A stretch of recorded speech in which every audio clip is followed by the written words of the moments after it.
I'm just trying to demystify the 6-speed 6L80, 6L90 series transmissions a little bit. There's 3 sets of planetaries inside of 6L80, 6L90. The output gear sets have a reversed planetary at the back of the transmission, and then towards the front, just a regular, normal planetary, nothing special. In the front of the transmission itself, there's another planetary, and this one's basically, this one just does one simple reduction. It takes the speed of the input shaft, which actually goes around the outside of this, cuts it down to about 2/3 engine speed, a ratio of 1.532 or something like that, and basically spins this outer drum a little bit slower than the input speed. Right in the middle of it is the actual turbine shaft coming out of the torque converter. And that just basically sits right in there like that. And this always spins at engine speed. This one always 2/3 engine speed. There's 3 sets of clutches in the front of the transmission. You got the 1, 2, 3, 4 clutch, which is the one that's used in 1, 2, 3, 4. Then you got the 3/5 reverse clutch, which is the upper part. Both of these are driven at 2/3 engine speed. Then you have the 4, 5, 6 clutch, which is actually driven at engine speed. It's kind of interesting though, because since this guy spins much faster than this one, the amount of torque that's applied to it is much lower than either of these two. So it actually has a much smaller clutch set, but since it's so much smaller, it has a lot more clutches in it. It has a total of 7, where I believe these ones have 5 or 6 or something like that. So that's the front gear set. That's pretty simple, just 3 clutches, simple reduction, 2/3 speed, nothing special there. On the output set, these guys actually fit into the output carrier, just a pair of gears. These 2 gears are actually the same. There's really nothing different between them other than thickness. And this tail shaft is what drives your vehicle. And it's a pretty simple assembly. Just take the planets and just kind of drop them in here.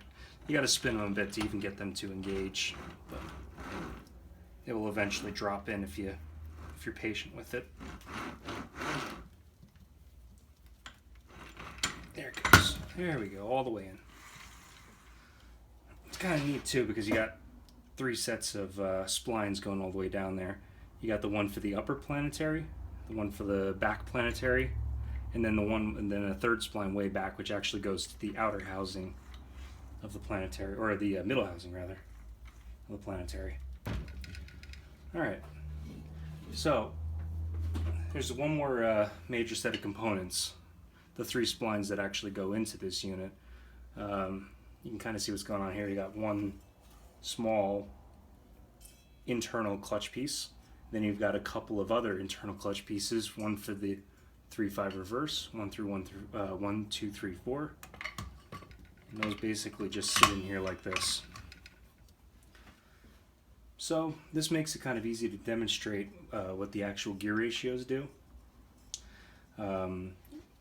So you got to keep in mind that these 2 clutches, or these 2 particular drums, can only spin at 2/3 engine speed. Higher torque but lower speed, you get the idea. 1, 2, 3, 4 is up here, 3/5 reverse here. And then on the outside of this, actually the bottom half of this drum, is the 2/6 clutch, which actually just grabs this and stops it from rotating.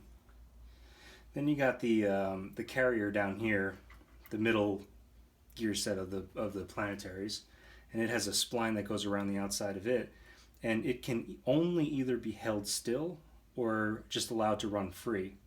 When it's held still, it's got a set of clutches that can hold it still, or the first gear sprag can also hold it still. And one thing that's kind of neat about it is all the different ratios you can get just by this simple motion. So right now I'm not even spinning the output shaft, I'm just basically allowing the gears to do their thing. But you can see it's 3 different speeds, top, middle, bottom. Alright, well for first gear, what they do is they engage the 1, 2, 3, 4 clutch, which is this guy up here, and then they just hold this guy down here. Usually it's using the sprag and the low reverse clutch, or actually right before it shifts into second gear, it releases the low reverse clutch and allows the sprag to do all the work all by itself. So basically I'm just going to hold this still, and keep in mind this is spinning at 2/3 engine speed, so it's already has some reduction. And you can see that there's a bit of reduction between the top and the output. Second gear is pretty simple. All it does is it lets go of this guy, grabs this guy, and holds him still. See, it spins a little bit faster. Third gear, we're still spinning this guy and we're still spinning this guy at 2/3 speed, but we're going to spin both of them together, and it just basically rotates the entire assembly as one. So that gives you an overall like 1.5 to 1 gear ratio in third. Fourth gear, this drum is still being driven at 2/3 speed, and the guy in the middle goes from freewheeling to actually spinning at turbine speed, or engine speed rather. It does a bit of a weird dance because the way that this one's spinning faster and this one's spinning slower, so I'm going to try to mimic roughly what it's doing, because you saw here, faster, a little bit slower. So basically it's going like this. And you can see that the bottom drum is spinning still a little bit faster than it was originally.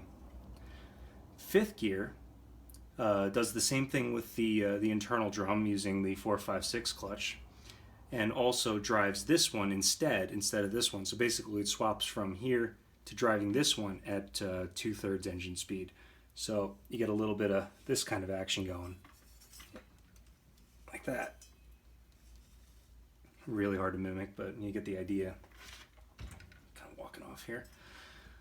Sixth gear is actually just the same thing, but instead of it being driven by 2/3 engine speed, it's just held still by the 2/6 clutch.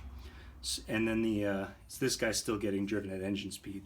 And you can see it really starts to spin a lot faster now. And that's it for the forward ratios.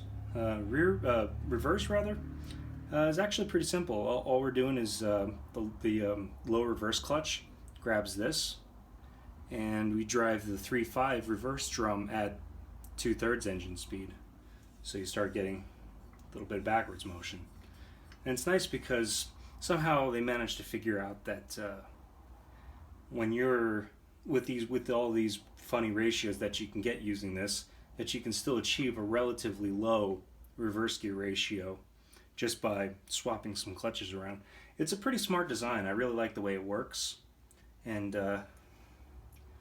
hopefully it makes a little more sense to you now.